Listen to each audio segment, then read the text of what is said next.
الله أكبر. أشهد أن لا إله إلا الله.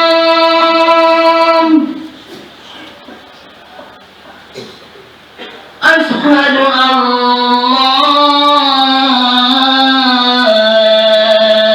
لا إله إلا الله.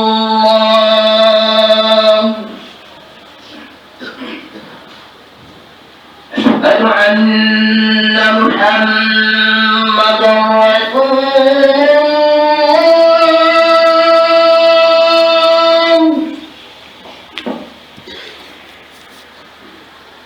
أشهد أن محمدا رسول الله.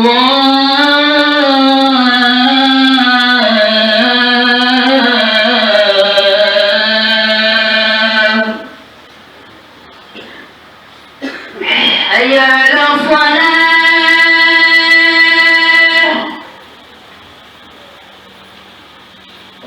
حي على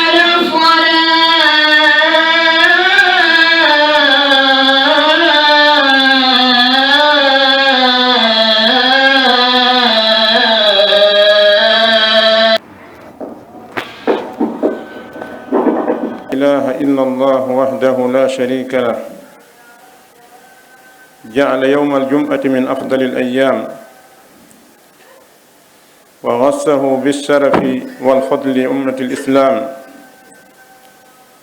وأشهد أن نبينا محمدا عبده ورسوله صلى الله عليه وعلى آله وأصحابه وعلى من اهتدى بهداه.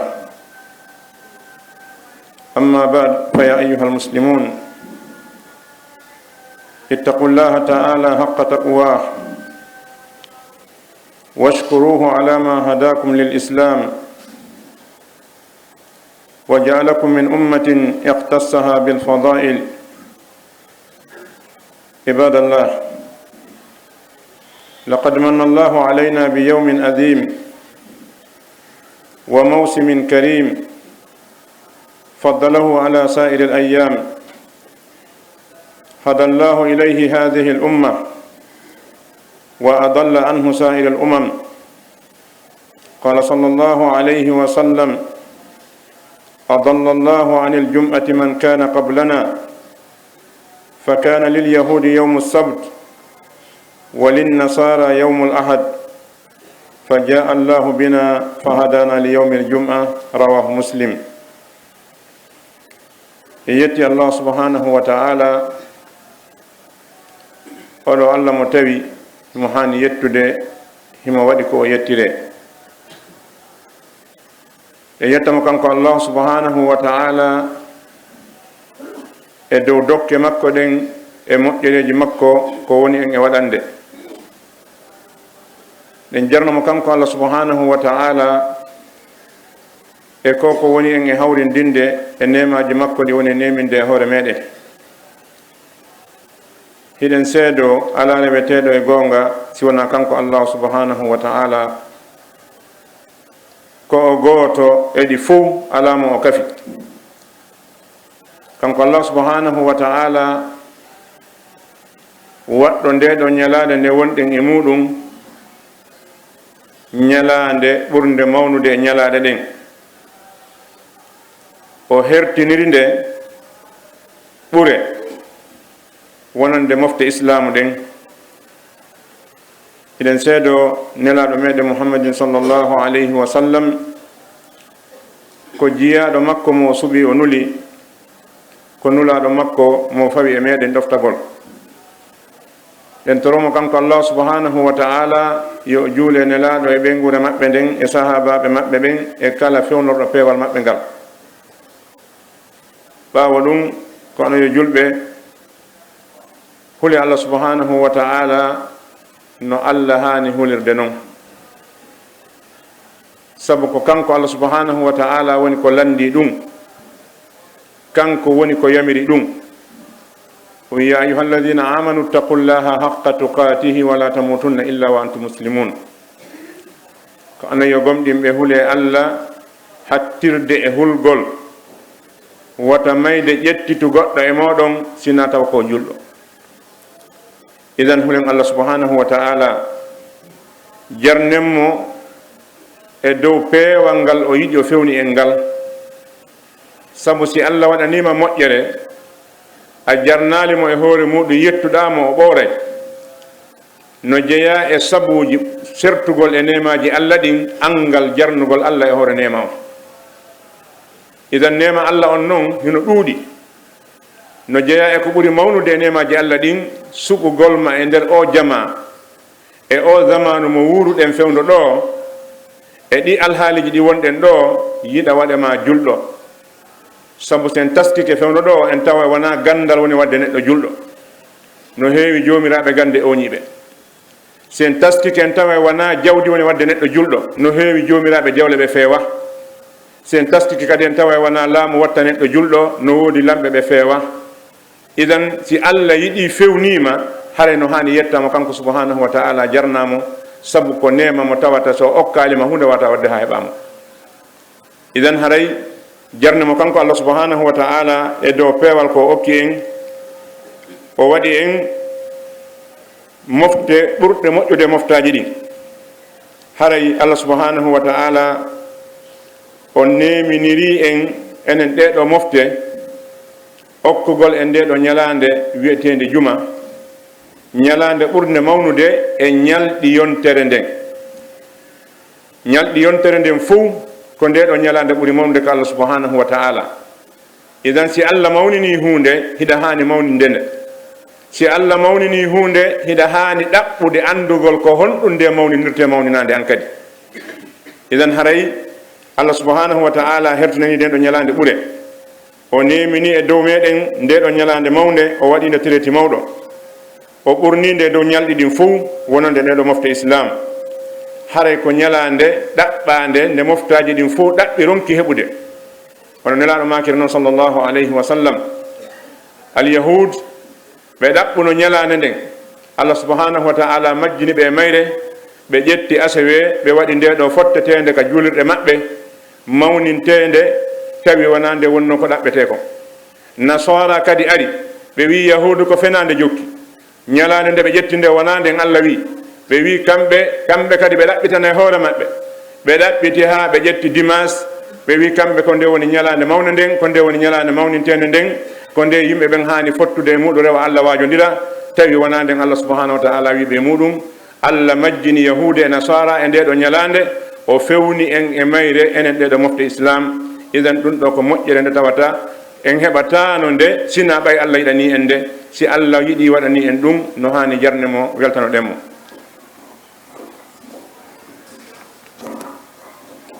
روى الإمام مسلم في صحيحه عن أبي هريرة رضي الله عنه قال قال رسول الله صلى الله عليه وسلم خير يوم طلعت عليه الشمس يوم الجمعة فيه خلق آدم وفيه أدخل الجنة وفيه أخرج منها. إمام مسلم وفي لك كدفتر مكة صحيح مسلم إتي أبي هريرة رضي الله عنه أبو هريرة وإن لا رماكي صلى الله عليه وسلم ñala ɗeɗen fuu ko ɓuri moƴƴude ko ñande juma, yani ko ɓuri moƴƴude e ñalande nde nangue fuɗi e hoore muɗum ko ñalande juma. ɓe maaki seede ko nde ɓuri moƴƴude no jeeya e ko holli ɓurgol moƴƴude mayre ko e mayre Allah yiɗi tagi baba meɗen Adama alayhi salam, ko e mayre kadi Allah subhanahu wa ta'ala ƴettimo naadi ka aljanna. idan ko e mayre kadi iblisa sownsinomo o yalti ka aljanna. أيها المسلمون إن من أهم خصائص يوم الجمعة أن الله سبحانه شرع لنا فيه اجتماعا عظيما لأداء صلاة الجمعة فيه. لقد ورد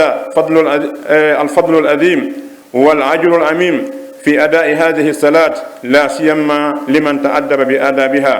من الغسل والطهارة والطيب وحسن اللباس والاستماع والإنصات إلى الخطبة. روى الإمام مسلم عن أبي هريرة رضي الله عنه قال قال رسول الله صلى الله عليه وسلم من توضأ فأحسن الوضوء ثم أتى الجمعة فاستمع وأنصت غفر له ما بينه وبين الجمعة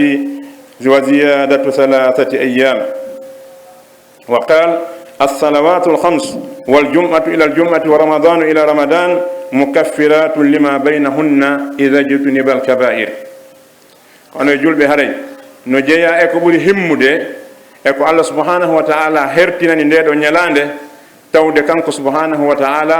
o sar'inani e nde ɗo ñalande moɓodiral mawngal ɗum woni ngal moɓodiral ngal wonɗen e moɓodirde fi nde ɗo ñalande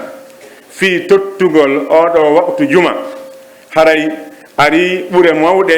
e joddi huɓitundi wonande neɗɗo tottuɗo nde ɗo julde juma tentini noon si tawi on tigi ne'ori neediji hanuɗi ɗi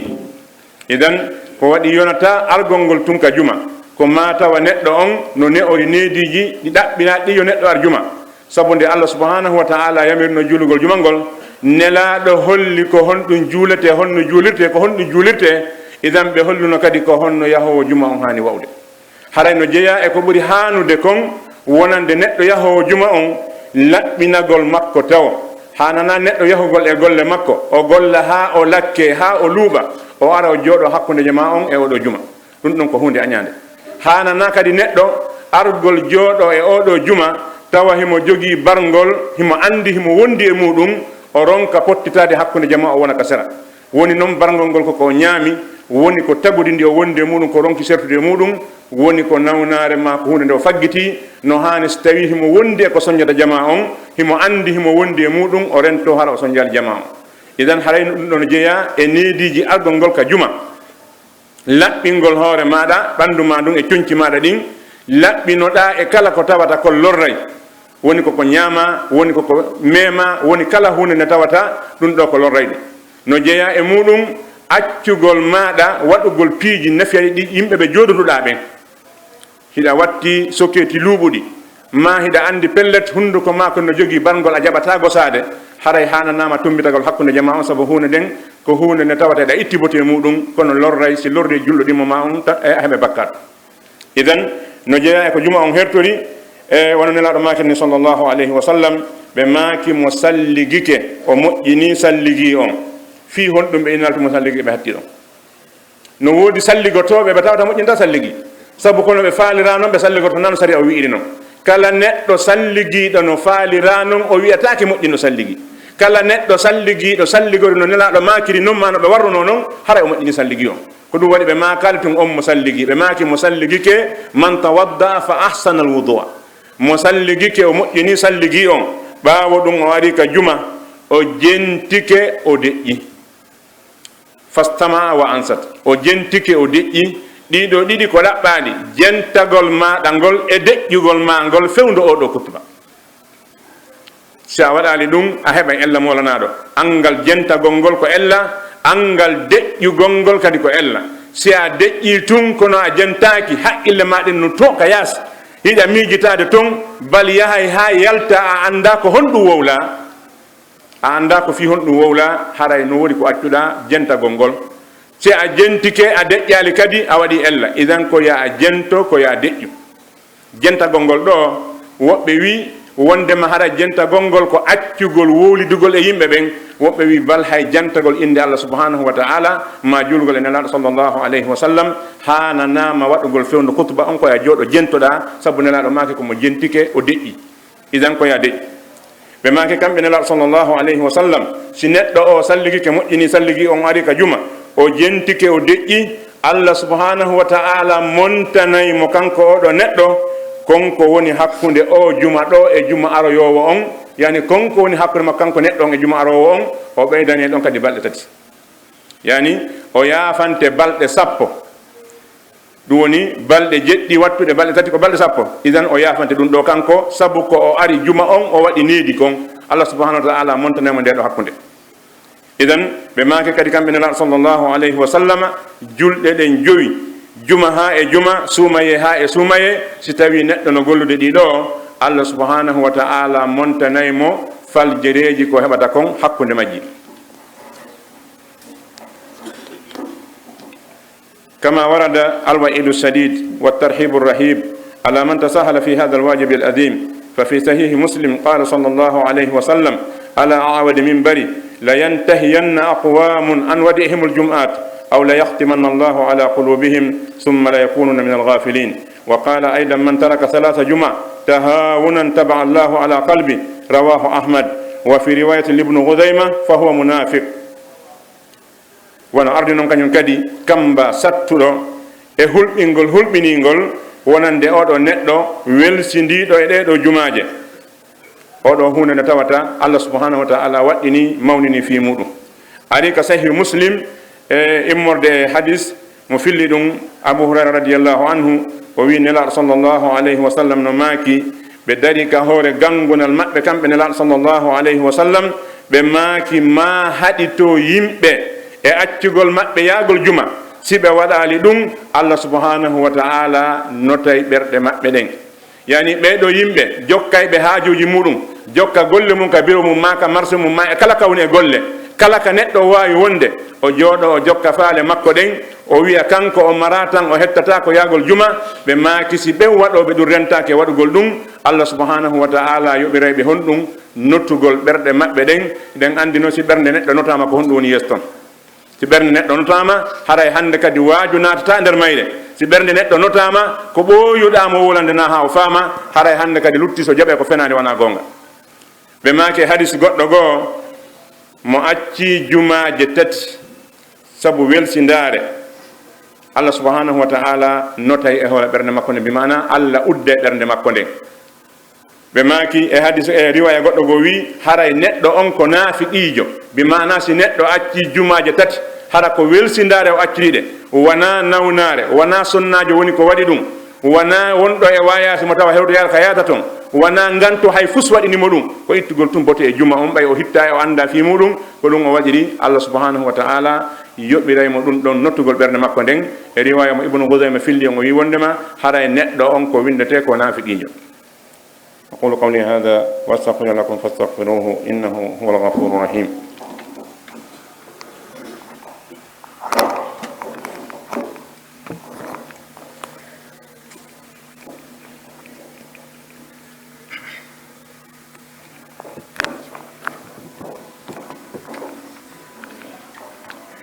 الحمد لله وحده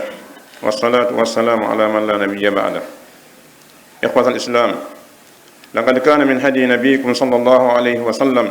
تعظيم هذا اليوم وتخصيصه بإبادة وأعمال أديمة، فمن ذلك الحث على كثرة الصلاة عليه صلى الله عليه وسلم في هذا اليوم. قال صلى الله عليه وسلم: إن من أفضل أيامكم يوم الجمعة فأكثروا علي من الصلاة فيه فإن صلاتكم معروضة علي. رواه أحمد. ومن ذلك الإكثار من العبادة والذكر وقراءة القرآن والدعاء بغية إدراك ساعة الإجابة.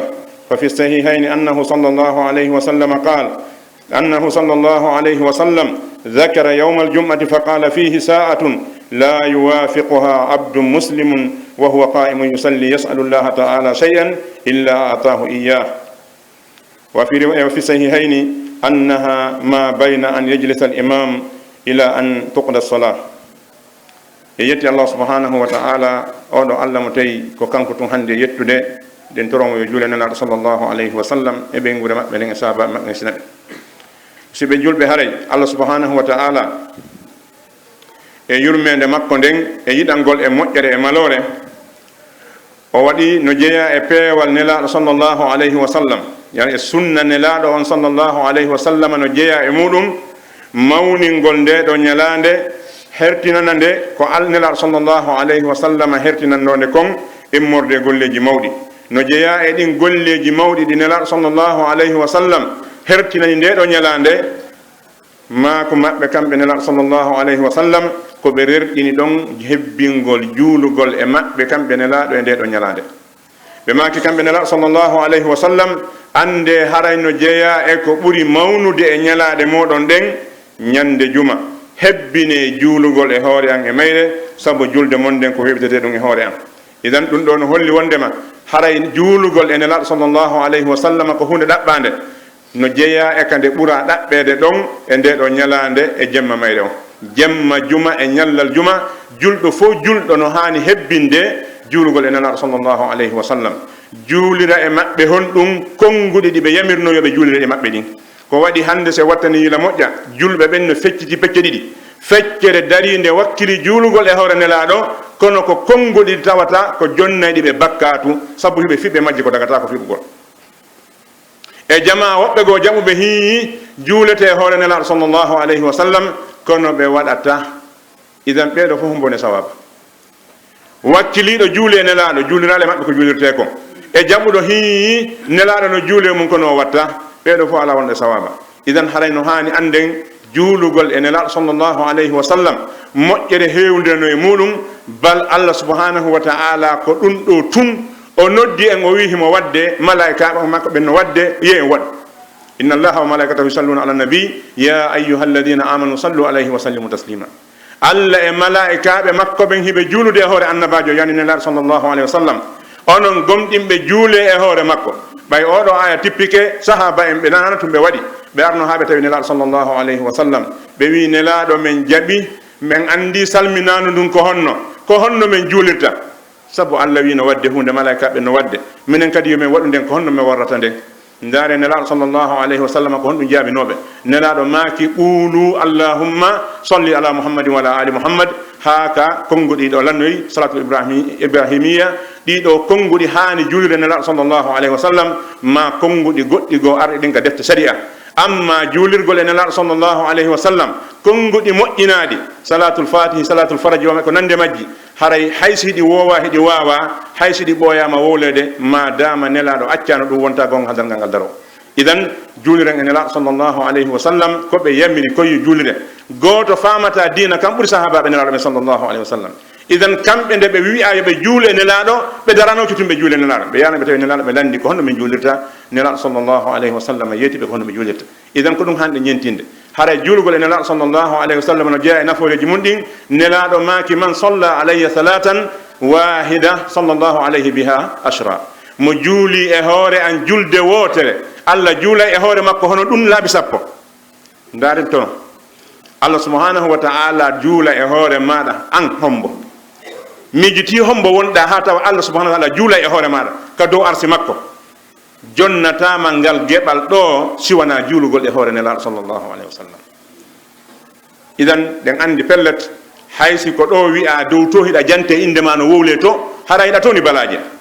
wona fi si innama neɗɗo hinde mum no wowlede ka dow ars allah subhanahu wa ta'ala no wolde indema nde yeeso malaika ɓen himo mantudema toon modi ɗum ɗo ko teddungal molanangal ngal tawata añanta ɗum hoore musina jofoño. idan hebbinen julgol e nelaɗo sallllahu alayhi wa sallam no woodi nokkeli capanɗe ko tawata no waɗɗi julgol e hoore nelaɗo. idan etoɗen daaren defte arɗe windaɗe ɗen fi julgol e nelaɗo anden ko honno nelaɗo julirte e muɗum juule e nelaɗo sallllahu alayhi wa sallam. haray no jeeya e ko ɓe mawniro ndeɗo ñalande kamɓe nelaɗo hebbingol dewal e mayre se wi hebbingol dewal ko waɗugol dewe wattede ɗen no heewi dewe ɗen ala e wadde ko waɗi buy e meɗen si totti farillaji ɗi lanni ruƴƴugol wallu ha no ɗon no fanɗi juulirde nde fottata ɗo makko bano juula wallu ha tawata nde ko moƴƴere nde tawata neɗɗo fof julɗo no hande wadde sa e mum on no yaaji gila ka nangue fuɗi minute sappo joyi feƴƴi ha midi ko wallu ha modi heɓugol ɗo darɗe ɗiɗi ta ronku ɗum heɓugol ɗo darɗe nayyi ta ronku ɗum hiɗa wawi wadde ɗum ka boutique ma aɗa wawi wadde ɗum ka nder juulirde hiɗa wawi wadde ɗum ka suudu ma si yalta. idan ɗum ɗo ko moƴƴere molanade ni wa kadalik juulugol ɗeɗo darɗe nayyi juuleteɗe fana salminama juma salminama buy e julɓe ɓen salmina tuma e yalta woɓɓe hara anda ɗum no waɗe woɓɓe kadi hara ko gamel woni hatta ɗum waɗa. idan nelaɗo sallllahu alayhi wa sallam no jeeyano e sunna maɓɓe on si ɓe juuli juma ɓe ruƴƴayno darɗe nayyi ɓawa muɗum kono noon ko tawa onti lombi konngol hakkude julde juma nden e ɗen naafiloje ɗon kadi na jokkidirteɗe ko ya julɗi salmina juulaɗi salmina wata jofoɓe sikku a juulu juma julɗa fana kadi. idan haray ɗeɗo dewe no heewi watteɗe tawata heɗen acci waggol wona sincugol dewe goɗɗe goɗe ala wiyaɗen si innama hebbingol dewal ko waɗugol dewe ɗe tawata ɗen he welsidi e waggol duumo ɗen e ɗe wonoɗen wadde ɗen. nelaɗo sallllahu alayhi wa sallam no hebbinayno dewal e jantagol allah subhanahu wa ta'ala e janngugol qur'ana nde ɗo ndeɗo ñalande e torogol allah fi honɗum ɗaɓɓugol hawrugol e oɗo saa'i mo tawata saa'i mo du'a jaboto e mo wonɗo e nder oɗo juma. ɗen andi ari e hadis nelaɗo sallllahu alayhi wa sallam wonno ko sahih muslim ɓe maaki kamɓe nelaɗo sallllahu alayhi wa sallam saa'i gooto no e nder ñalande juma nden on saa'i tawata neɗɗo julɗo no dari no juuluna toro allah siwana allah okkaymo ko landi ko. riwaya goɗɗo goo arɗo ko sahih hayni ko bukhari ko muslim o wi wondema ko gilandema ka khatibu khutba on fuɗɗa ɗon ɗo e wala julde nde gaynude woɓɓe wi e karama koɓe wi wona on saa'i ɗon ko sa'i sakkitiɗo o ñande juma on yani ɓaawo alansara ɗon e nangue mutude no woniri wo yo julɗon so tawi himo duumi e dewal ɗi sa'iji ɗo fotama mo wadde dewal isan siɗi tawimo e dewal kala ko tori Allah subhanahu wa ta'ala Allah waɗanaymo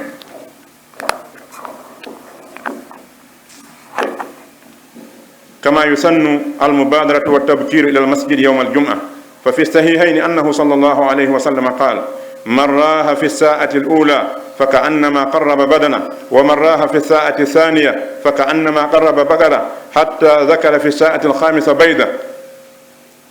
haray no jeeya e ko woni sunna e nde ɗo ñalande etagol dawa yaha law ka juulirde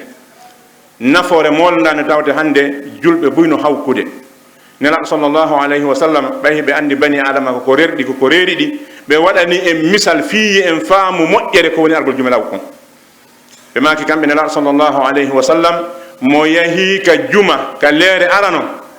himo mari baraji ko yahi kon tun ɗum ɗo na baraji juma o baraji ko o yahi kon tun himo mari baraji wamo hirsi ngeloba okkitiri tewu ngun baraji ko heɓata ɗon kon ko ni fotata mo yahi ka leere ɗimmo himo mari baraji wamo hirsi nagge okkitiri tewu on mo yahi ka leere tammo himo mari baraji wamo hirsi dammol okkitiri tewu on mo yahi ka leere nayaɓo himo mari baraji wa hirsuɗo donto num okkitiri ɓe maaki mo yahi ka leere jowaɓo himo mari baraji wa okkitiriɗo wofonde idan daren ko honto wonɗen e heɓude tawa no heewi e julɓe ɓen hannde hiɗen waawi wiide alhamdulillahi ka saare ga jooni jeyti kono yahen ka misiddaji men daaroye fewndo o leere mo wonɗen ɗo ni yaha ha 13h30 13h40 naata e julde tawa hay sallika ka yaasi woni cappanɗe makko baaɓe ara juma ɓe naatata kadi ka juulirde ɓe annda naatugol ka juulirde wonde nafa ko waɗi sa ari a jooɗi ka yaasi ɗon a windata ka arɓe ka juma ɓe malaika ɓe ka dammude juulirde daroto ko naatuɗo wo ɓe winda idan sa ari a dari ka yaasi ɓe windate nelaɗo sallllahu alayhi wa sallam ko maaki si woni juma malaika ɓen ara daro dammuɗe juulirde ɗen ɓe winday no arda noon al awwal fal awwal no arda noon ɓe windirta idan woɓɓe ko kadi aray ɓe naata ka juulirde ɓe yaha ɓe jooɗo ko saffawol ɓaawo to ɓe ɓahoyo ɓay ɓe ronki jooɗagol ko saffawol yeeso no wondi e baraji hawka ɗin ɗon par ce que a annda ma a himma idan wata atto arde joɗɗa ɓaawo ko ella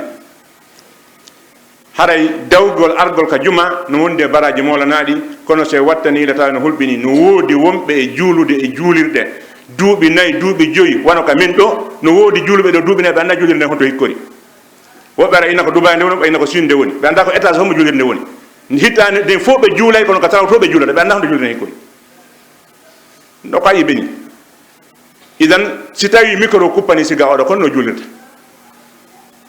haray julɓe ɓe yo watta yila ande yahugol juma law ko hunde ɗaɓɓande rerɗinen kadi yimɓe men ɓen ruttoɗen ka misiddaji meɗen ekkitenɓe yahugol juma law no jeeya hunde wullinde sa yahi a tawi juulirɗa no darna waɗa kaaro a hewti e muɗum e juma a wullay wallahi ko waɗi a yiyata a jooɗoto ha wona 14h moyen 10 wona imamu wona salli wona conseil wona goto yeyata ka juulirde si arama kadi ka le lekko wona jooɗede ha wona dernier minute naate siɗo waɗi nder tan ko 10 minutes ɓe yalta ɓe yaha sikka ɓeeɗa ko ngeru hana waɗanede wona juulirde par ce que ɓe hadimo ɓe himmira juulirde yimɓe ɓe tawi ko ngeru e ɗowdi ɓe faala waɗama ngeru e ɗowdi ɓe wona ɗon awa ta darno juulde waɗa kaaro bonna mbuuɗi idan ma ɗum ɓe jaɓa ɓe naata ka juulirde par ce que naata ko juulde ko timo himmude haray no jeeya e hunde hanude nde ka juma ɗo kadi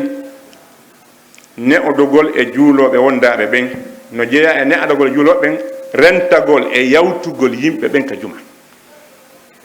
nelaɗo sallllahu alayhi wa sallam no rentini neɗɗo arde o jonga ɓaawo to o yawta daaɗe yimɓe ɓen ha yeeso ga ko hunde haɗande si tawi ko yolde woni yeeso a yawti fi ɗum ɗon ma ko golle goɗɗum wonɗa gollu nder ga a yawti fi ɗum ɗon e hoore rentagol e tikkingol yimɓe ɓen ɗon haale no tañƴina ala probléme kono hay ɗum ko yo jommum rento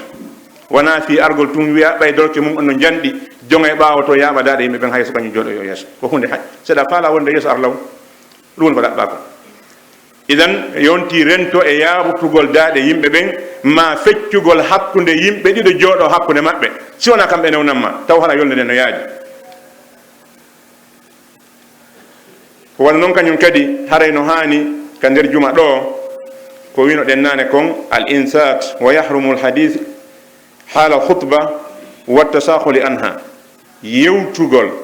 fewndo kutuba on e soholirgol goɗɗum go acca kutuba on ko hunde harmude ko ɗum waɗi ɓe gandi nelaɗo sallllahu alayhi wa sallam ari e hadise ɓe maaki ida qulta li sahibika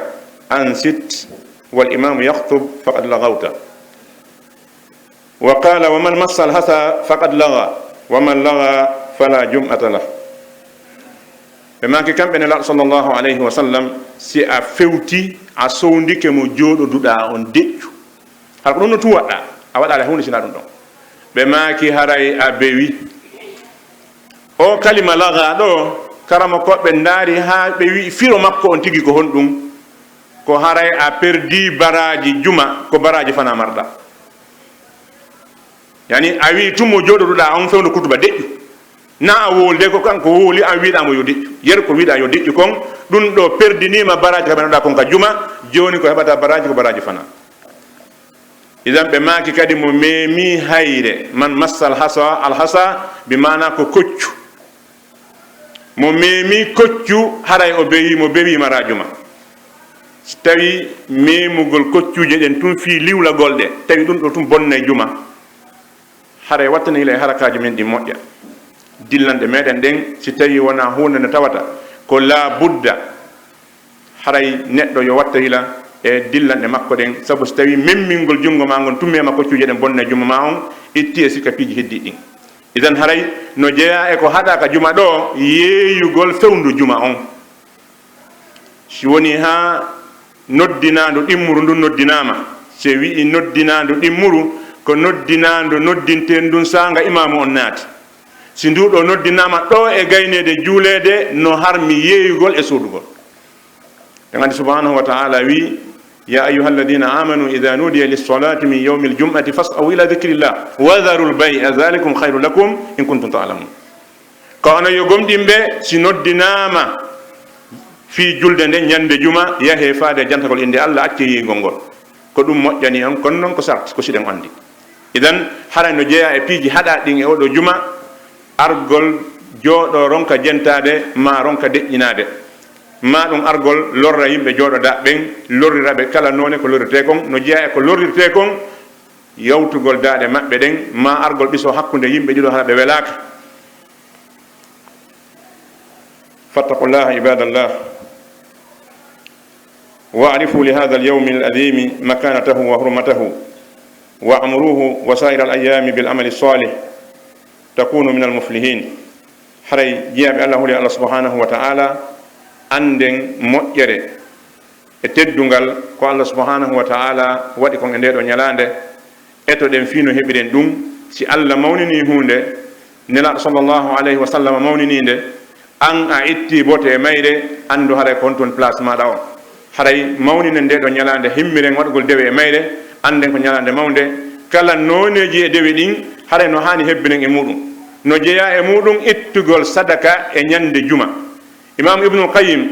o wi karama ko makko ibnu taymiya si o yaltino yahugol juma o daarayno kala ko woni ka suudu makko ko heɓata feere muɗum o okkitira ka lawol ɗo yo hewtoyde ɓe landimo fi honno waɗanta ɗum o wi wondema si tawi woni allah yamiri en siɗen sowdade nelaɗo yen ittu sadaka siko sownagol allah ko wonnen e yaade ɗon ɓuuri hanude idan haray dewe ɗen fof ko alda e hertingol no hani jiya ɗon eto waɗa ɗum e ndeɗo ñalande yer ko heeɓi feere anden ko ñalande mawde mawninirten rewgol allah subhanahu wa ta'ala en toro allah subhanahu wa ta'ala yo allah okken moƴƴere kon e mayre kon rabbana taqabbal minna innaka anta samiul alim wa tub alayna innaka anta tawwabur rahim ربنا آتنا في الدنيا حسنة وفي الآخرة حسنة وقنا عذاب النار ربنا لا تزغ قلوبنا بعد إذ هديتنا وهب لنا من لدنك رحمة إنك أنت الوهاب ربنا هب لنا من أزواجنا وذرياتنا قرة أعين واجعلنا للمتقين إماما برحمتك يا أرحم الراحمين ربنا ظلمنا أنفسنا وإن لم تغفر لنا وترحمنا لنكونن من الخاسرين يا حي يا قيوم برحمتك نستغيث أصلح لنا شأننا كله لا إله إلا أنت اللهم نسألك بأسمائك الحسنى وبصفاتك الأولى وبكلماتك التامة أن تجعل لنا وللمسلمين من كل هم فرجا ومن كل ضيق مخرجا ومن كل بلاء عافية اللهم اشف مرضانا ومرضى المسلمين اللهم اشف مرضانا ومرضى المسلمين برحمتك يا أرحم الراحمين. اللهم فرج همومنا ونفس كروبنا واقض ديوننا واشف مرضانا وعاف مبتلانا برحمتك يا أرحم الراحمين. سبحان ربك رب العزة عما يصفون وسلام على المرسلين والحمد لله رب العالمين.